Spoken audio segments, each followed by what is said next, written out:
विद्यार्थी मैत्रिणींनो, आपले मूलभूत संस्करण हे जे प्रकरण सुरू आहे, संस्करण प्रक्रिया, याच्यामध्ये आपण वेगवेगळ्या प्रकारच्या संस्करण प्रक्रिया बघितल्या. आता ह्या प्रक्रिया बघत असताना कोणत्या संस्करण प्रक्रियेमध्ये काय काय केलं जातं हे आपण सविस्तर बघितलं. आज आपल्याला बघायचं आहे विरंजन प्रक्रियामधली जी प्रक्रिया आहे ती म्हणजे विरंजन प्रक्रिया.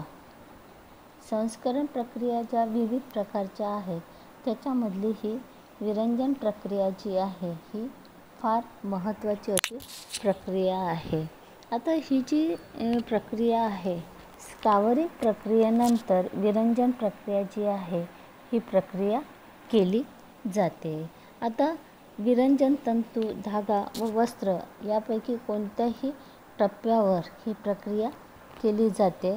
त्यानंतर रंगविणे व छपाई या प्रक्रियेआधी कापड पांढरशुभ्र करण्यासाठी विरंजन प्रक्रिया ही जी संस्करण प्रक्रिया आहे ही कापडावरती केली जाते. त्यानंतर आपण पाहतो की बरेचदा कपड्यावर डाग पडतात. हे डाग साध्या धुलाईने निघाले नाही तर ते डाग काढण्यासाठी विरंजक पदार्थाचा उपयोग करून कपड्यावरचे डाग जे आहे हे डाग स्वच्छ केले जाते. आता जेव्हा विरंजक प्रक्रियेमध्ये आपल्याला डाग काढायचे असते किंवा रासायनिक घटकाचा उपयोग करायचा असतो तेव्हा ते फार काळजीपूर्वक करावा लागतो. अन्यथा कपडा जो आहे तो कपडा खराब होण्याची शक्यता असते. थोडक्यात सांगायचं झालं तर कपड्याला पांढरशुभ्रपणा आणण्यासाठी ही विरंजन प्रक्रिया जी आहे ही कपड्यावरती केली जाते. आता ही जी प्रक्रिया आहे ही 2 पद्धतीची असते. एक म्हणजे ऑक्सिडीकारक विरंजक पदार्थ आणि दुसरं जे आहे हारक विरंजक पदार्थ. सामान्यपणे ऑक्सिडीकारक विरंजक पदार्थ जे आहे हे विरंजक प्रक्रिया करत असताना सेल्युलोजिक जे तंतू आहे जसं सुती, लिनन हे जे तंतू आहे या तंतूवरती ऑक्सिडीकारक विरंजक पदार्थाचा उपयोग केला जातो. आता हे हायड्रोजन पेरॉक्साईड आणि सोडियम हायपोक्लोराईट किंवा जेवेली वॉटर या घटकांचा उपयोग करून कपड्यावरचे जे डाग वगैरे पडलेले असतात ते डाग पूर्णतः काढल्या जातात. त्यानंतर दुसरा आहे हारक विरंजक पदार्थ. आता ऑक्सिडीकारक विरंजक पदार्थामध्ये सेल्युलोजजन्य तंतूवरती ही प्रक्रिया करतात. तसं हारक विरंजक प्रक्रिया जी आहे याच्यामध्ये साधारणतः प्रथिनजन्य जे तंतू आहे या प्रथिनजन्य तंतूवरील डाग काढण्यासाठी विरंजन प्रक्रिया जी आहे ही प्रक्रिया केली जाते. याच्यामध्ये सोडियम हायड्रोसल्फाईड, त्यानंतर सल्फ्युरिक आम्ल इत्यादी घटकाचा उपयोग कपड्याला पांढरशुभ्रपणा करण्यासाठी केला जातो. आता बघा इथे हे तुम्हाला आकृतीमध्ये दिसते आहे.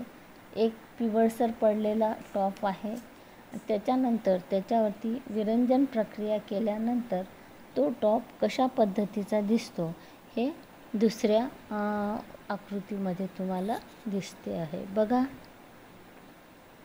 एक बिफोर आणि आफ्टर म्हणजे विरंजन प्रक्रिया करण्यापूर्वीचं टॉप आहे ते आणि दुसरं आहे विरंजन प्रक्रिया केल्यानंतरचं टॉप. लक्षात येत आहे? आकृती बघा. आता रेशमी किंवा लोकरी तंतूंना जेव्हा हायड्रोजन पेरॉक्साईड या ऑक्सिडीकारक विरंजक पदार्थाने विरंजन करतात, पण काही क्लोरीनयुक्त विरंजके वापरल्याने कपड्याची मजबूती जी आहे ही बरेचदा कमी होते आणि त्यामुळे कपड्यावरती हानिकारक घटक हा होतो. तर विरंजन हे जे आहे हे विरंजन प्रक्रिया याच्यामध्ये ही प्रक्रिया जी आहे ही रासायनिक प्रकारचे संस्करण आहे, कारण यामध्ये रासायनिक घटकाचा वापर करतात. हारक विरंजक पदार्थ आणि ऑक्सिडीकारक विरंजक पदार्थ. लक्षात आला? अतिशय परीक्षेच्या दृष्टीने फार अशी महत्त्वाची ही प्रक्रिया आहे विरंजन प्रक्रिया. थोडक्यात सांगायचं झालं तर कपड्याला पांढरशुभ्रपणा आणण्यासाठी विरंजन प्रक्रियेचा उपयोग करतात. ठीक आहे. त्यानंतर आता द्यायचं आहे खळ देणे. यालाच सायझिंग, यालाच कलप देणे, स्टार्च देणे असंही म्हटल्या जाते. खळ देणे सगळ्यात सोपा वर्ड जो आपण दैनंदिन जीवनामध्ये वापरतो तो म्हणजे कपड्याला स्टार्च करणे. बरोबर आहे. आता कपड्याला स्टार्च पावडर किंवा रेझिन लावण्याच्या प्रक्रिया खळ देणे असं म्हणतात. आपण घरी साधारणतः रिवाइज स्टार्च जो आहे तो कपड्याला देतो. कपड्याला स्टार्च कशासाठी देतात तर कपड्याला कडकपणा आणण्यासाठी. बरोबर आहे.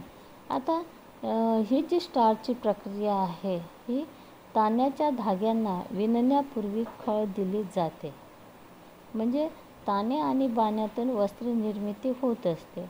तर कधीकधी कापडाची निर्मिती होण्याच्या आधी जे ताने म्हणजे उभे धागे जे आहे, उभ्या धाग्यामध्ये आडवे धागे गुंफण्याच्या आधी उभ्या धाग्यांना ताण्यांना खळ जी आहे ही खळ दिली जाते. त्यामुळे काय होते की विणण्याच्या प्रक्रियेस त्यास कोणतीही हानी होत नाही, पोहोचत नाही. आता सर्वसाधारणपणे जेवढे काही सुती तंतू असतात त्या सगळ्या तंतूंना स्टार्च जो आहे हा स्टार्च केला जातो. आता स्टार्च केल्यामुळे काय होतं की कपड्यांना चमकदारपणा येतो, कडक होतात, गुळगुळीतपणा येते, त्याला वजन व मजबूती प्राप्त होते. आणि सगळ्यात महत्त्वाचं म्हणजे ज्या कपड्यांना आपण स्टार्च देतो ते कपडे कमी मळतात. आता सुती कपड्यांना बरेचदा आपण पाहतो की कापड विकण्यापूर्वी या कपड्याला थोडाफार स्टार्च जो आहे तो स्टार्च दिलेला असतो. आता स्टार्च दिल्यामुळे, खळ दिल्यामुळे काय होतं की जो कापडाचा पोत आहे, कापडाचं टेक्स्चर जे आहे हे टेक्स्चर काय होतं सुधारतं.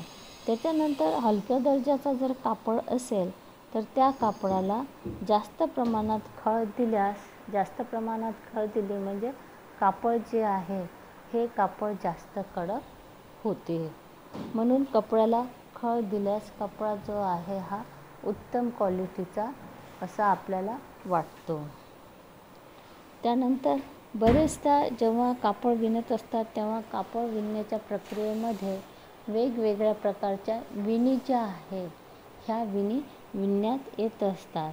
आता जेव्हा कपड्याला स्टार्च देतात तेव्हा समजा विणीच्या मध्ये जे अतिसूक्ष्म अशी गॅप असते त्या गॅपमध्ये स्टार्च पावडर जाऊन बसते आणि त्यामुळे ते कापड जे आहे हे कापड आपल्याला घट्ट पद्धतीचे किंवा घट्ट विणीने विणलेले आहे असे वाटते.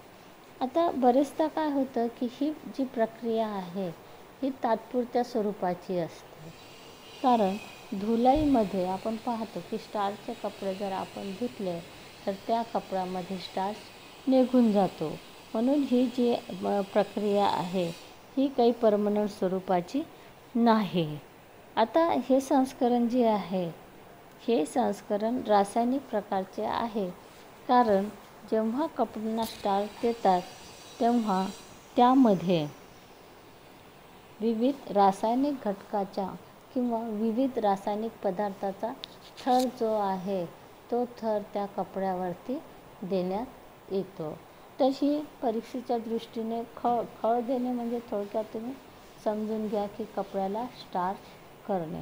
ही जी प्रक्रिया आहे ही प्रक्रिया रासायनिक पद्धतीची आहे. कारण यामध्ये रासायनिक घटकाचा वापर करण्यात येतो. ठीक आहे. तर खळ देणे याला आपण स्टार्च देणे, कलप देणे असं सुद्धा म्हणू शकतो. त्याच्यानंतर आता आपल्याला वळायचं आहे पुढच्या प्रक्रियेकडे. आता मर्सरायझेशन. मर्सरायझेशनचा मराठीत अर्थ होतो कपड्यावरती चमक आणणे. मर्सरायझेशन म्हणजे कपड्याला चमक आणणे. आता ही जी मर्सरायझेशन प्रक्रिया जी आहे ही प्रामुख्याने सेल्युलोजन्य तंतू जे आहे या तंतूवरती केलं जातं. आता सेल्युलोजजन्य तंतू कोणते आहे? तर साधारणतः सुती तंतू म्हणजे वनस्पती. सेल्युलोज म्हणजे वनस्पतीच तंतू. तर सुती तंतू, त्यानंतर सुती संमिश्र धागा, त्यानंतर काही वेळा लिनन तंतूंनासुद्धा फार मोठ्या प्रमाणामध्ये मर्सरायझेशन म्हणजे कपड्यावरती चमक आणण्याची प्रक्रिया जी आहे ही प्रक्रिया करण्यात येते. आता या प्रक्रियेमध्ये काय होते की ही संस्करण प्रक्रिया केल्यामुळे सुती तंतूवर अनेकदा भौतिक व रासायनिक गुणधर्मामध्ये बरीचशी सुधारणा घडून आलेली आपल्याला दिसून येते. मर्सरायझेशन, जोड्या लावामध्ये चमक आणणे, मर्सरायझेशन ही प्रक्रिया जी आहे ही प्रामुख्याने मोठ्या प्रमाणात सुती तंतूवरती करण्यात येते. ठीक आहे. त्याच्यानंतर आता ही मर्सरायझेशन प्रक्रिया केल्यामुळे कोणते फायदे होतात?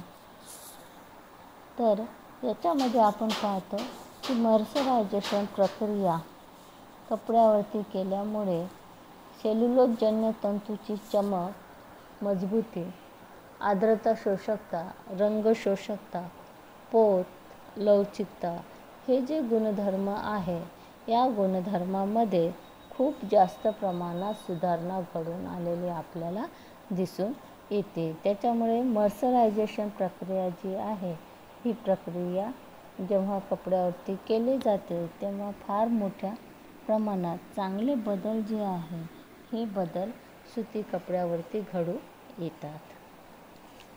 आता ही मर्सरायझेशन प्रक्रिया जी आहे, जॉन मर्सर हा ब्रिटिश शास्त्रज्ञ होते आणि त्याने याच्यासाठी जो अभ्यास केला कपड्यावरती सुती तंतूच्या बाबतीत, तर त्याने अभ्यास केल्यामुळे त्याच्या सन्मानार्थ या प्रक्रियेला मर्सरायझेशन प्रक्रिया असं म्हटलेलं आहे.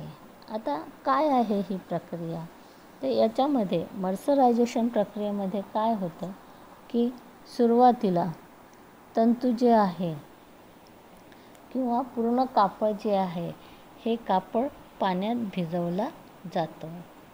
आता हे 20 ते 23% कॉस्टिक सोड्याच्या द्रावणामध्ये संपृक्तीकरण केलं जातं. म्हणजे काय की कापड साधारणतः 20 ते 23% कॉस्टिक सोड्याच्या द्रावणामध्ये संपृक्तीकरण केलं जातं. त्यानंतर हे कॉटनचे कापड जे आहे हे कापड जड रुळामधून फिरवले जाते. त्यामुळे काय होते की कापडात द्रावण जे आहे हे द्रावण पूर्णतः शोषले जाते आणि जे काही जास्तीचे द्रावण असेल ते पिळून टाकल्या जाते किंवा पिळून निघल्या जाते. त्यानंतर हे कापड जे आहे हे काही विशिष्ट काळासाठी रुळाभोवती गुंडाळून ठेवतात आणि त्यामुळे काय आहे की हे मर्सरायझेशन प्रक्रिया होण्यासाठी पुरेसा वेळ मिळतो. त्याच्यानंतर काय करतात की हे जे कापड आहे हे कापड यांत्रिक पद्धतीने ताणून धरल्या जाते. म्हणजे कापड ताणून धरणे ही जी प्रक्रिया आहे यालाच टेंटरिंग प्रक्रिया असंही म्हटलं जाते. त्यानंतर काय करतात, हे जे कापड आहे हे कापड अनेक वेळा पाण्यात खळबळून धुतल्या जाते. त्यानंतर इतकं करूनही कापडात काही अंश जर अलकाचा राहण्याची शक्यता असते तर हा अलक पूर्ण काढून टाकण्यासाठी त्या कापडावरती उदासीकरणाची प्रक्रिया करून कापड जे आहे हे कापड स्वच्छ धुतल्या जाते आणि सर्वात शेवटी हे जे वाळलेले कापड आहे हे कापड रुळाभोवती गुंडाळले जाते आणि अशा पद्धतीने संस्करण प्रक्रिया जी आहे ही संस्करण प्रक्रिया सुती कापडावरती केली जाते. तर संस्करण प्रक्रिया करत असताना कॉस्टिक सोड्याचा उपयोग मर्सरायझेशन करण्यासाठी केला जातो. आलं लक्षात? तर अशा पद्धतीने ही संस्करण प्रक्रिया कापडावरती केल्यामुळे कापडामध्ये कापडाची मजबूती वाढते, चमक चांगली येते, त्याची आर्द्रता शोषण क्षमता, रंग शोषण क्षमता, पोत, लवचिकता हे जे गुणधर्म आहे या सगळ्या गुणधर्मामध्ये म्हणजे हे गुणधर्म जे आहे त्या कापडामध्ये चांगल्या पद्धतीनं डेव्हलप होतात. मर्सरायझेशन प्रक्रिया अतिशय महत्त्वाची अशी प्रक्रिया आहे. परीक्षेमध्ये थोडक्यात लिहामध्ये हे तुम्हाला येऊ शकते 3 ते 4 मार्कासाठी आणि ही पूर्ण प्रक्रिया तुम्हाला त्याच्यामध्ये लिहायची असते. जॉन मर्सर या शास्त्रज्ञाने या प्रक्रियेचा शोध लावला. त्याच्यामुळे त्याच्या सन्मानार्थ या प्रक्रियेला मर्सरायझेशन किंवा मर्सरायझिंग प्रक्रिया असं म्हटलं जातं. मर्सरायझिंग म्हणजे कपड्यावरती चकाकी आणणे. ठीक आहे. त्यानंतर आता वळूया आपण सॅनफोरायझिंग प्रक्रियेकडे. आता काय आहे सॅनफोरायझिंग प्रक्रिया? तर याच्यामध्ये जेव्हा कापड विणल्या जाते तेव्हा कापड विणण्याच्या प्रक्रियेमध्ये कापडाच्या तंतूवर ताण असतो आणि त्यामुळे विणण्याची प्रक्रिया पूर्ण झाल्यानंतर ही तंतू आपल्या पूर्वस्थितीमध्ये जाते आणि कापड आकसते. तर हे कपड्याचा आकसण्याचा जो गुणधर्म आहे तो गुणधर्म कमी करण्यासाठी सॅनफोरायझिंग हे संस्करण प्रक्रिया जे आहे ही प्रक्रिया उपयोगामध्ये आणते. अतिशय सोपी अशी प्रक्रिया आहे. या प्रक्रियेत काय करतात की कापड जे आहे हे प्रथम गार म्हणजे थंड पाण्यात बुडविले जाते. त्यानंतर लगेच गरम पाण्यात बुडविले जाते आणि त्यानंतर शेवटी कापडावर वाफेने ही जी प्रक्रिया आहे ही प्रक्रिया केली जाते. इथे बघा तुम्हाला 7.3 सॅनफोरायझिंग मशीन जी आहे ही मशीन तुम्हाला दिसते आहे बघा आकृतीमध्ये. आता याचं ध्येयच असं आहे की सुती कपडे जे आहे हे कपडे कसे आकसल्या जातात तर हे होऊ नये याच्यासाठी ही प्रक्रिया केली जाते. त्यानंतर या संदर्भात काही प्रमाणित पद्धती आहे. याची श्रेय क्लूट पीबॉडी या कंपनींना दिला जातो.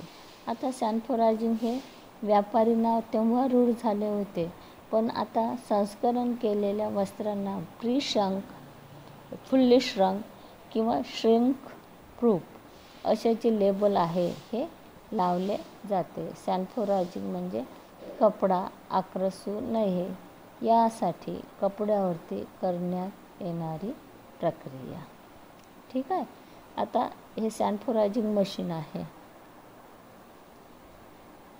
दिसतंय.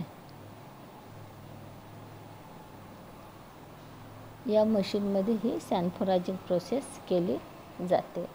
त्याच्यानंतर निर्गोंदीकरण करणे, वजन वाढवणे, चमक मंद करणे ह्या ज्या संस्करण प्रक्रिया आहे, जसं निर्गोंदीकरण करणे आणि वजन वाढवणे ह्या ज्या प्रक्रिया आहे ह्या रेशमी तंतूमध्ये आपण शिकलेलो आहोत.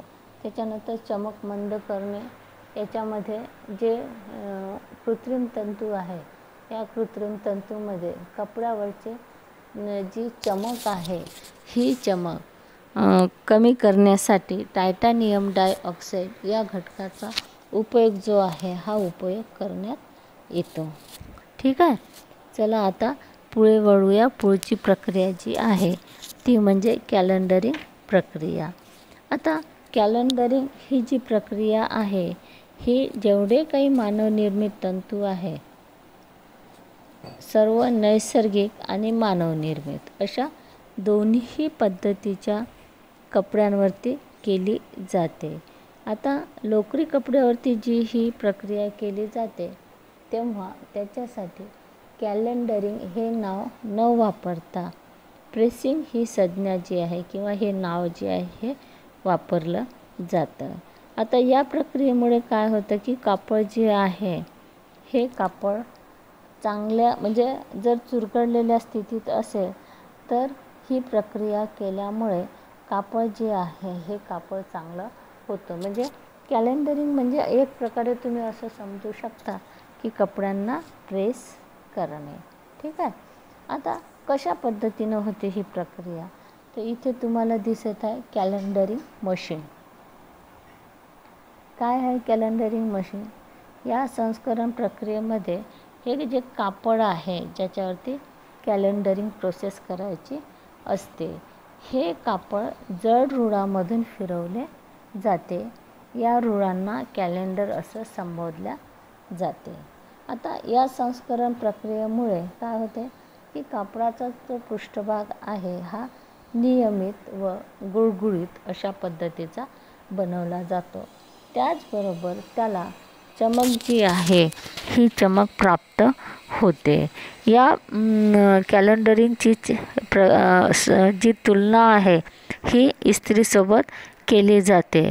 परंतु याच्यामध्ये काय होतं की इस्त्रीपेक्षा म्हणजे इस्त्री करत असताना त्याच्यापेक्षा कॅलेंडरिंग प्रोसेसमध्ये कापडावर जास्त प्रमाणात दाब जो आहे हा दाब दिला जातो. त्यामुळे ज्यावेळी रुळामधून कापड फिरविले जाते त्यातील एक रूळ हा कठीण व गरम असतो, तर दुसरा रूळ हा त्या तुलनेनं म्हणजे पहिल्या रुळाच्या तुलनेने हा मऊ असतो. तर अशा पद्धतीने कॅलेंडरिंग ही प्रोसेस जी आहे ही प्रोसेस कपड्यावरती केली जाते. सर्व नैसर्गिक आणि मानवनिर्मित कपड्याच्या साठी कॅलेंडरिंग प्रोसेसचा उपयोग जो आहे हा उपयोग केला जातो. ठीक आहे. कॅलेंडरिंग म्हणजे कपड्यांना प्रेस करणे. ह्या प्रक्रिया तुम्हाला समजल्या? ह्या प्रक्रिया तुम्हाला परीक्षेमध्ये विचारल्या जातं. कधी कधी थोडक्यातच विचारतात, म्हणजे एक एक प्रक्रिया देऊन. कधी कधी कापडावरती करण्यात येणाऱ्या विविध प्रक्रिया लिहा अशा नावानेही हा जो प्रश्न आहे हा प्रश्न तुम्हाला विचारण्यात येतो. आता त्याच्यानंतर आपल्याला वळायचं आहे उपयोगिता मूल्य वाढविणारे संस्करण प्रक्रिया. याच्यामधलं फक्त आपण सुरुवातीला हा चार्टच आज बघूया. याच्यामध्ये या नावावरूनच तुम्हाला स्पष्ट होईल की एखाद्या कपड्याचे उपयोगिता मूल्य वाढवणाऱ्या काही प्रक्रिया ज्या आहे त्या प्रक्रिया कापडावरती केल्या तर कपड्याचं मूल्य जे आहे त्याची उपयोगक्षमता जी आहे ही चांगल्या पद्धतीने वाढते. आता काय होते याच्यामध्ये, तर आपण ह्या प्रक्रिया बघूया की उपयोगिता मूल्य वाढवणाऱ्या विविध प्रक्रिया कोणत्या आहेत. याच्यामध्ये पहिलं जे आहे कापडाच्या टिकाऊपणात सुधारणा करणारी संस्करणे. तर कोणती आहे? याच्यामध्ये आहे ॲब्रेशन रेजिस्टन्स संस्करण आणि दुसरं आहे अँटी स्लिप संस्करण. त्यानंतर ब आहे वस्त्राची सुधारकता वाढविणारी संस्करणे. याच्यामध्ये येतं ॲब्सॉर्बंट संस्करण आणि दुसरं जे आहे वॉटरप्रूफ म्हणजे जलरोधक संस्करण. त्याच्यानंतर तिसरं जे आहे वस्त्राचा वापर करताना सुरक्षा देणारी संस्करणे. याच्यामध्ये फ्लेम रिटार्ड म्हणजे अग्निरोधक संस्करण प्रक्रिया. तर अशा पद्धतीनं विद्यार्थी मैत्रिणींनो आजचा आपला हे जे लेसन आहे याच्यामध्ये विरंजन प्रक्रिया, खळ देणे, मर्सरायझेशन, त्यानंतर सॅन्फोरायझिंग, कॅलेंडरिंग ह्या ज्या प्रक्रिया आपण आहे त्या बघितलेल्या आहे. आणि थोडक्यात जे आहे उपयोगिता मूल्य वाढविणारे संस्करण प्रक्रिया कोणकोणत्या आहे तर ह्या आपण याच्यामध्ये बघितलेल्या आहे. बाकी संस्करण प्रक्रिया ज्या आहे ह्या आपण पुढच्या लेक्चरमध्ये बघू. ठीक आहे. धन्यवाद.